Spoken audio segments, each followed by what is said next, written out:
आज का हमारा पहला क्वेश्चन है कि 5 बच्चे की जो उम्र का योग है वो है 40 वर्ष, जो कि 2 साल के अंतराल पर जन्मे हैं। सबसे बड़े बच्चे की उम्र को हमें फाइंड आउट करना है। सो आज की इस वीडियो में हम आपको बताएंगे कैसे एक टॉपर स्टूडेंट इस क्वेश्चन को मात्र 10 सेकंड में सॉल्व करता है और कैसे एक एवरेज स्टूडेंट इस क्वेश्चन में लगाएगा 30 से 40 सेकंड का समय। हम आपको बताएंगे टॉपर की तरह कि कैसे एक टॉपर इस क्वेश्चन को सॉल्व करेगा। तो यहाँ पर हमें ज्ञात है कि 5 बच्चों की जो उम्र का योग है वो है 40 वर्ष। तो हम क्या करेंगे, इसका निकाल लेंगे एवरेज। तो 40 की डिवाइड कर देंगे 5 से, तो यहाँ पर आ जाएगा आपका 8। अब जो यहाँ पर 8 आया वो हो जाएगा इन 5 बच्चों की उम्र का जो एवरेज आया वो निकल कर आ जाएगा। यानी कि जो 8 है वो सबसे बीच वाले बच्चे की उम्र हो जाएगी।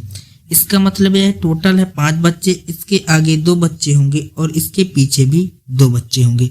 अब हमें यहाँ पर फाइंड आउट करना है सबसे बड़े बच्चे की उम्र। अब सभी बच्चे 2-2 वर्ष के अंतराल में जन्मे हैं, तो यहाँ पर भी हम 2 जोड़ेंगे और यहाँ पर भी हम 2 जोड़ेंगे, तो 2 और 2 4 जोड़ेंगे तो 8 और 4 हो जाएगा 12 वर्ष।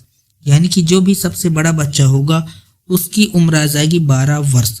तो इस क्वेश्चन का राइट आंसर हो जाएगा हमारा 12 वर्ष, ऑप्शन नंबर डी। लेकिन इसी क्वेश्चन में यदि पूछ ले कि सबसे छोटे बच्चे की उम्र क्या होगी, तो इसी 8 में हम 4 को कर देंगे माइनस, तो आ जाएगा 4 वर्ष, जो कि हो जाएगी सबसे छोटे बच्चे की उम्र। आई होप कि आपको यह क्वेश्चन बहुत ही अच्छी प्रकार से समझ में आ गया होगा।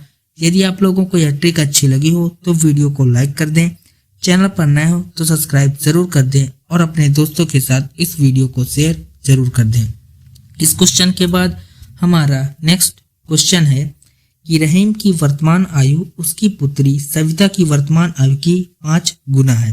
अब से 7 वर्ष के बाद रहीम की आयु सविता की आयु की 3 गुनी होगी। तो रहीम की वर्तमान आयु को हमें फाइंड आउट करना है। तो यहाँ पर इस क्वेश्चन को भी हम सॉल्व करेंगे सबसे बेस्ट ट्रिक से, बिना इक्वेशन को सॉल्व किए हुए। तो यहाँ पर क्वेश्चन क्या है कि एक रहीम है और एक है उसकी डॉटर जिसका नाम है सविता। अब जो रहीम की आयु है वो अपनी डॉटर सविता की वर्तमान आयु के 5 गुनी है। यानी कि रहीम की आयु यदि 5 हो जाएगी तो उसकी डॉटर की हो जाएगी 1। यानी कि जो भी रहीम की वर्तमान आयु होगी वो हो जाएगी 5 का मल्टीपल। अब यहाँ पर ये चारों ऑप्शन भी 5 के मल्टीपल हैं, तो इससे हमारा काम नहीं बन रहा है। इसके बाद हम सेकंड स्टेटमेंट को देखेंगे। सेकंड स्टेटमेंट है आपका कि अब से 7 वर्ष के बाद रहीम की आयु सविता की आयु की 3 गुनी हो जाएगी। तो यहाँ पर रहीम की आयु सविता की आयु की 3 गुनी हो रही है, लेकिन यह हो रही है 7 वर्ष के बाद। तो हम क्या करेंगे कि रहीम भी 7 वर्ष बढ़ेगा और उसकी पुत्री सविता भी 7 वर्ष बढ़ेगी। तो 7 और 7 होता है 14। यानी कि चारों ऑप्शनों में हम 14 को करेंगे ऐड और देख लेंगे कि कौन सा मल्टीपल आपका 3 का मल्टीपल है, वही आंसर हो जाएगा। तो 45 यानी कि ऑप्शन नंबर ए में 14 को ऐड करेंगे तो आएगा आपका 59। 40 में 14 को ऐड करेंगे तो आएगा यहाँ पर आपका 54। 35 में 14 को ऐड करेंगे तो आएगा 49 और 30 में 14 को ऐड करेंगे तो आ जाएगा 44। अब यहाँ पर हम देखेंगे कौन सा ऑप्शन आपका 3 का मल्टीपल है। 59 3 का मल्टीपल नहीं होगा, 49 भी 3 का मल्टीपल नहीं होगा और 44 भी 3 का मल्टीपल नहीं होगा। यहाँ पर सिर्फ और सिर्फ हम पाते हैं कि जो 54 है वो आपका 3 का मल्टीपल है। यानी कि यहाँ पर जो ऑप्शन नंबर सी है 40, यही रहीम की वर्तमान आयु हो जाएगी। आई होप कि आपको यह ट्रिक भी बहुत ही अच्छी प्रकार से समझ में आ गई होगी। इस क्वेश्चन के बाद हमारा नेक्स्ट क्वेश्चन है कि 1 वर्ष पहले बी की आयु ए की आयु की 2 गुनी थी। 9 वर्ष के बाद बी ए की आयु का रेशियो जो है वो है 4:3 होगा। तो उनकी वर्तमान आयु का योगफल हमें फाइंड आउट करना है। तो एक यहाँ पर है ए और एक है यहाँ पर बी। अब 1 वर्ष पहले बी जो है वह ए की आयु की 2 गुनी थी। यानी कि जो बी है वो हो जाएगी 2 गुना और ए हो जाएगा 1 गुना। अब इन दोनों का योग देखेंगे तो 2 और 1 3 हो जाएगा, लेकिन यह थी 1 वर्ष के पहले। अब चारों ऑप्शनों में देखें तो एक जो ए है वो भी 1 वर्ष पहले जाएगा और जो बी है वो भी 1 वर्ष पहले जाएगा। यानी कि जो 4 ऑप्शन दिए गए हैं वर्तमान आयु के योग के, इन्हें हम 1 और 1 यानी कि 2 वर्ष को करेंगे माइनस और चेक कर लेंगे 3 का मल्टीपल। ए ऑप्शन है यहाँ पर 30, 2 माइनस करेंगे तो आएगा 28, 17 में 2 माइनस करेंगे तो आएगा 15, 15 में 2 माइनस करेंगे तो आएगा 13 और यहाँ पर 21 में 2 माइनस करेंगे तो आ जाएगा 19। अब चेक करेंगे 3 का मल्टीपल। 28 आपका 3 का मल्टीपल नहीं होगा, 13 और 19 ये भी आपके 3 के मल्टीपल नहीं होंगे। यहाँ पर हम पाते हैं सिर्फ और सिर्फ जो 15 वो आपका 3 का मल्टीपल है, यानी कि यहाँ पर जो आंसर 17 होगा यही हो जाएगा उनकी वर्तमान आयु का योग। तो इस क्वेश्चन का राइट आंसर हो जाएगा हमारा ऑप्शन नंबर सी, 17 वर्ष। और इस क्वेश्चन के बाद नेक्स्ट क्वेश्चन है कि ए और बी की आयु का अनुपात क्रमशः 5:8 है। 8 वर्ष के बाद उनकी आयु का अनुपात 3:4 होगा। तो उनकी वर्तमान आयु का योग हमें फाइंड आउट करना है। तो एक है यहाँ पर ए और एक है यहाँ पर बी। अब इनकी जो वर्तमान आयु है वो है 5:8।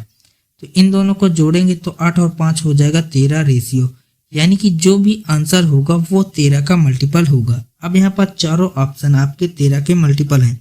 इसके बाद हम सेकंड स्टेटमेंट को पढ़ेंगे जो कि है 8 वर्ष के बाद उनकी आयु का अनुपात हो जाता है 3:4। तो इसके बाद 8 वर्ष के बाद उनकी आयु का योग अनुपात हो जाता है 3:4। तो इनका योग देखेंगे तो 4 और 3 हो जाएगा 7, यानी कि 8 वर्ष के बाद उनका योग हो जाएगा 7 रेशियो।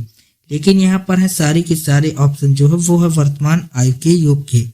तो हम क्या करेंगे, यहाँ पर 8 वर्ष के बाद है ना, तो 8 और 8 16, यानी कि चारों ऑप्शन में हम यहाँ पर 16 को ऐड करेंगे और 7 का मल्टीपल चेक करेंगे। तो पहला ऑप्शन है 13, इसमें 16 को ऐड करेंगे तो यहाँ पर आ जाएगा आपका 29। दूसरे ऑप्शन में 16 को ऐड करेंगे तो यहाँ पर आपका आ जाएगा 55। तीसरा ऑप्शन में 16 को ऐड करेंगे तो आ जाएगा 42 और चौथे ऑप्शन में 16 को ऐड करेंगे तो आ जाएगा 68। अब यहाँ पर हम 7 का मल्टीपल चेक करेंगे, 29, 55 और 68 ये आपके 7 के मल्टीपल नहीं होंगे। सिर्फ और सिर्फ आपका जो 42 है वो 7 का मल्टीपल होगा। यानी कि यहाँ पर देखें तो जो ऑप्शन नंबर सी है 26 वर्ष यही हो जाएगा आपका ए और बी की वर्तमान आयु का योग। तो इस क्वेश्चन का राइट आंसर हो जाएगा हमारा 26 वर्ष, ऑप्शन नंबर सी। और इस क्वेश्चन के बाद नेक्स्ट क्वेश्चन है कि पति और पत्नी की वर्तमान आयु का जो अनुपात है वो है 5:4। 6 वर्ष के बाद उनकी आयु का अनुपात हो जाता है 6:5। तो उनकी शादी के समय उनकी आयु का अनुपात था 4:3। तो उन्होंने कितने वर्ष पहले शादी की थी, इस क्वेश्चन में हमें यही फाइंड आउट करना है।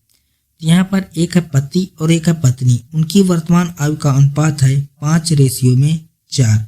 अब 6 वर्ष के बाद उनकी आयु का अनुपात है 6:5। तो यहाँ पर 6:5 लिखेंगे और यहाँ पर देख रहे हैं तो 6 वर्ष का बीच में गैप है, क्योंकि 6 वर्ष के बाद उनकी आयु का अनुपात हो जाता है 6:5।